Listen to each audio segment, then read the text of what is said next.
Hi, my name is Abby Jones. This is my daily patient reassessment video. So before going into the room, I would check the door for any flags or markers, for any fall risks. If the patient was in isolation, I would check for any PPE or any other equipment that I needed to bring into the room. I would also check the patient's EHR database for any lab values or recent orders that I needed to do. I would then knock on the door. Hi, my name is Abby. I'll be your nurse today. Hi. I'm gonna sanitize my hands. All right, so can you confirm your name and date of birth for me? Alina Mayhack, 09/13/2006. Okay, and I'll just check that on your wristband. Perfect, everything matches up. So what brings you in today? My left knee hurts. Okay, and when did it start, would you say? It's been like on and off for 3 months, but it's been consistent and pretty bad for the last like 2 weeks. Okay, and does anything make it worse, better? It gets worse if I walk on it a lot. Excuse me, and it gets better if I like rest. Okay, and does it just stay in your left knee? Does it move anywhere else? No, it just stays in the joint. Okay, and what does the pain feel like? It's like an aching pain, but it gets pretty sharp if I walk on it a lot. All right, and then using this scale, how would you rate it? Probably like a 6. Okay, well, I will talk to the doctor and see if we can lower that down for you. I'm just gonna get some vitals. Let me pull this out here. Okay, I'm gonna get your temporal. Oh, there is a cover. You're right, I'm sorry. It's okay. Okay, 97.9, that is normal. And that was temporal, but an odic thermometer would go in the ear and oral would go in her mouth. Okay, let me get your oxygen saturation.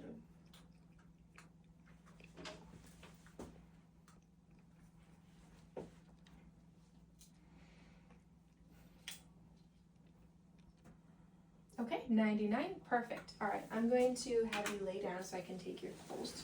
Okay.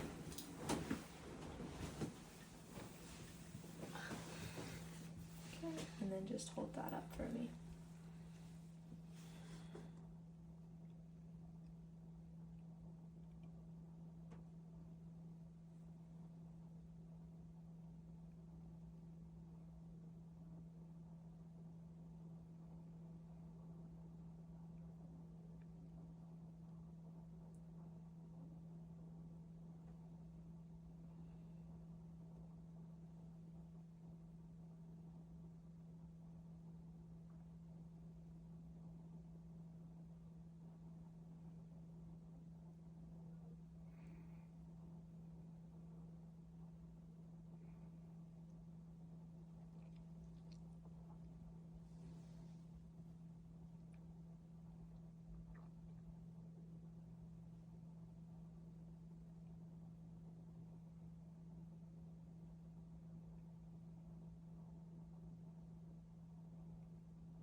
Okay, your heart rate was 85 and your respirations were 16, so they're both normal.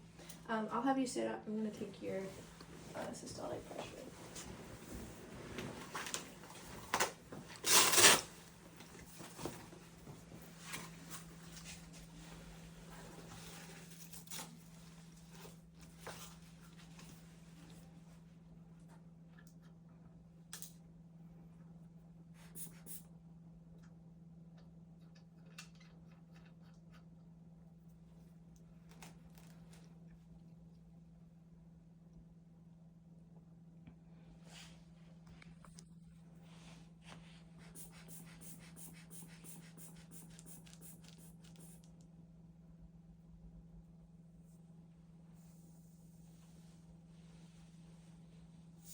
Okay, I felt it disappear around 115, so I'm going to pump it up to, 115, so I'm going to pump it up to 30 past that.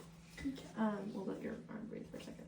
Okay. Okay, so we'll go up to about 115.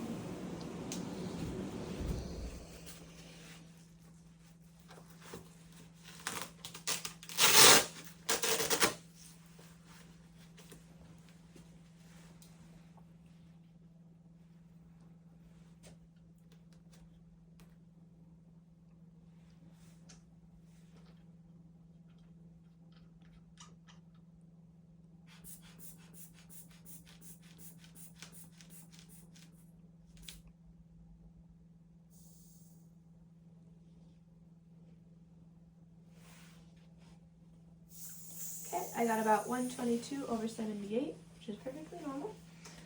So from the patient's responses, her speech is articulate and she is responding appropriately, which means that she can hear me.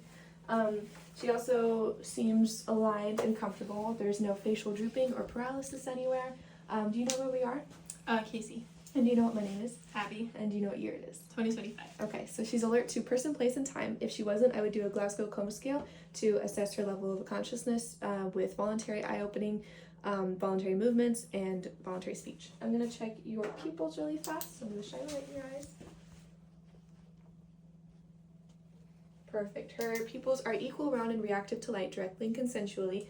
And if I measure them, they look like they're about 5 millimeters, which is normal. All right, do you have any numbness or tingling anywhere? Mm-mm. And can you wiggle your fingers and toes for me? Beautiful. Okay, I'm gonna have you squeeze my hands and then push forward and pull back. And I'm gonna do the same thing on your feet. So push down like a gas pedal and pull back and then lift up. Perfect. Okay, awesome. Yeah, she is, yeah, sorry. She's comfortable, she's comfortably aligned. There's no neurological concerns. So if she had an oxygen mask or a nasal cannula, I would check the fitting and placement of it to make sure that it was turned on, working properly, and set to the correct flow rate. I'm going to take a listen to your lungs really fast. Just take deep breaths for me. I'm going to listen to 6 places on her chest and 8 places on her back.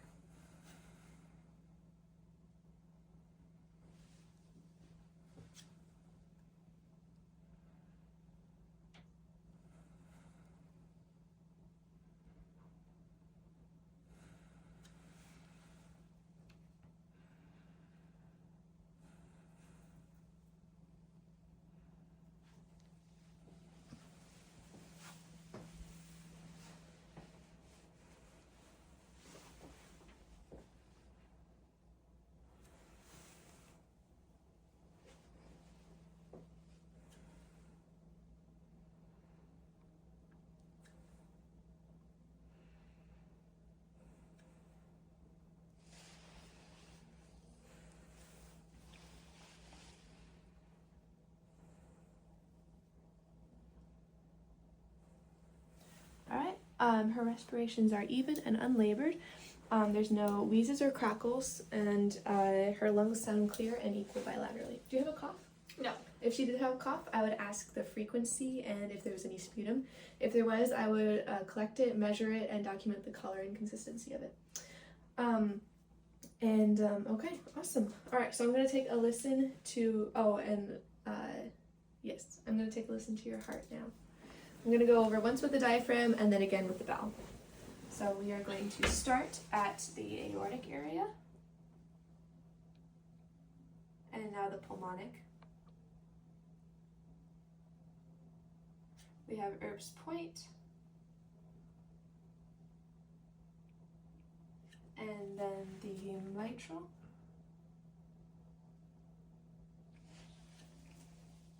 And the tricuspid. Or sorry, I got those mixed up. This is the mitral, the other one was the tricuspid. So now I'm going to switch to the bell. We're going to start again at the mitral. Then the tricuspid. At Erb's point. The pulmonic area. And the aortic. All right, there are no extra heart sounds, no heart murmurs. I heard S1 loudest at the apex and S2 loudest at the base, which is normal. Her rate is even and regular, and everything sounds good. So I'm going to take your pulses really fast. These are +2 and equal bilaterally. And then I'm going to do your, there we go, down here. +2 and equal bilaterally, and then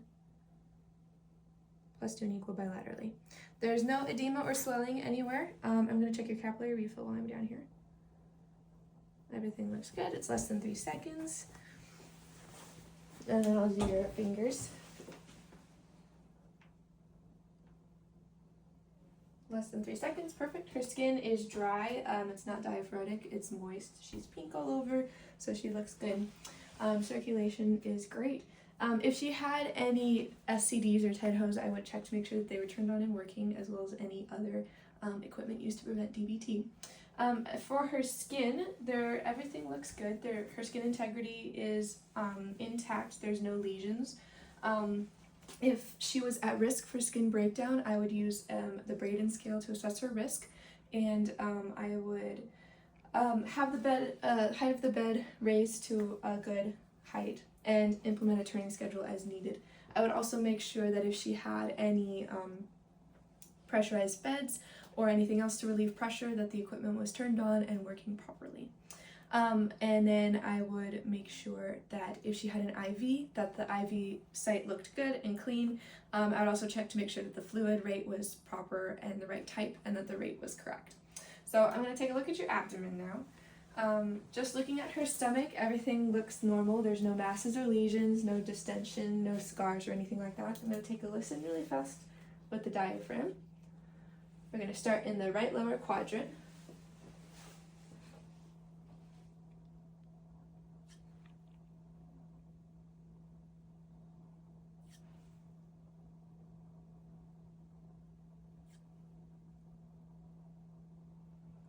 Okay, perfect. There are bowel sounds present in all 4 quadrants, which is completely normal. I'm going to do light palpation, starting again in the right lower quadrant. If there's any tenderness, just tell me.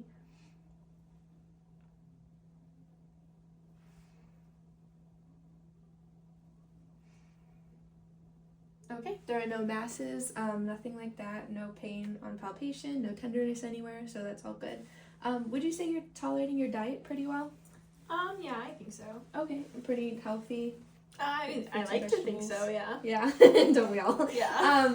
Yeah, so when was your last bowel movement? Earlier today. Okay, perfect. And would you say they're pretty regular, frequent? Yeah, usually every day. Okay, and then how would you rate it on this scale? Probably like a 2 or a 3. Okay, awesome. So normal, formed, regular. Yep. Perfect, awesome. Are you having any problems going to the bathroom at all? No. Okay. Would you say you're having any problems urinating? No. Okay. What color is it, would you say? It's like a light yellow. Okay, and is clear or cloudy? Clear. Are there any foul odors, any pain? No. Okay, awesome. So if she showed signs of urinary retention, I would use a bladder scanner to confirm it. If she had a Foley catheter, I would also check the placement and patency of it and make sure that it was running well and properly hooked up. Are you having any trouble getting around at home? Really only when my knee's acting up, but it doesn't affect me too much. Okay, do you use any assistive devices like walkers, anything? No. Okay. If the patient if it was indicated, I would use a standardized scale such as the Morse scale to assess her risk for falls, and then to implement anything that needed to be done to prevent those. Okay, well, can I do anything else from you? No. Okay, awesome. I'm going to make sure that the bed is lowered to the lowest position, that the bed is locked, the side rails are up, and the head of the bed is at a normal position. And then your call bell is within reach. I'm going to check in on you in a little bit. If you need anything, just press the button. Okay, thank you. Of course, I'm going to do hand sanitizer.